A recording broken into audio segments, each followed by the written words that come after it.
Water usage is about more than just the water we run in our homes. It is estimated that Americans have a water footprint per capita of 750,000 gallons a year. That means every day, every person is using more than 2,000 gallons.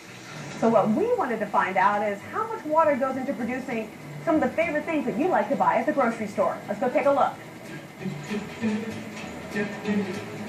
Let's start with the tomato. Just this one tomato here, this one tomato takes 3.3 gallons to produce. 5.4 gallons of water just to make this one head of broccoli. For this one loaf of bread, 150 gallons of water are used to grow and produce it. You probably don't think about it, but just to make, produce, and grow one walnut, it takes almost 5 gallons. Almost 5 gallons for just one walnut. To produce just one egg, it takes 120 gallons of water. On average, 1,800 gallons of water produce just 1 pound of beef. That translates into 900 gallons of water a day based on the average consumption of meat in the United States. 37 gallons of water to grow, process, transport, and prepare enough beans just to make 1 cup of coffee. For all the things in our cart, it would take 2,120 gallons of water to produce all these things. And you gotta believe that if this drought lingers on, the cost you're gonna pay for each of these items is gonna go up. During his Mass in Havana's Revolution Square, Pope John Paul II called for Cuba to open to the world and for the world to open to Cuba.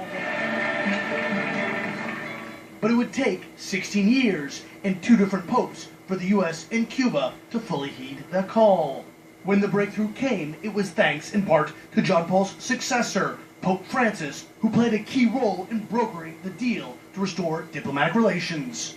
The Vatican hosted some of the secret talks, and Francis urged the leaders of both the U.S. and Cuba to forgive Cold War grievances. In particular, I want to thank His Holiness Pope Francis, whose moral example shows us the importance of pursuing the world as it should be, rather than simply settling for the world as it is. A visit by Pope Francis to Cuba will strengthen the Church's recovery from the dark early years of the Cuban Revolution. That's when Fidel Castro, an avowed atheist, expelled or jailed hundreds of Catholic priests. Religion in Cuba went underground. It wasn't until shortly before Pope John Paul came to Cuba that the communist-led government once again made Christmas a holiday. Finally, Catholics on the island faced less persecution. 14 years later, Havana postman Jorge Puig Lopez prepared to openly greet a different pope, plastering Welcome Benedict signs outside his apartment. Bueno, los cubanos todos iremos a ver la misa. All Cubans should go see the Pope's Mass, he said. Everyone who is able to should go. I am going. It's my duty.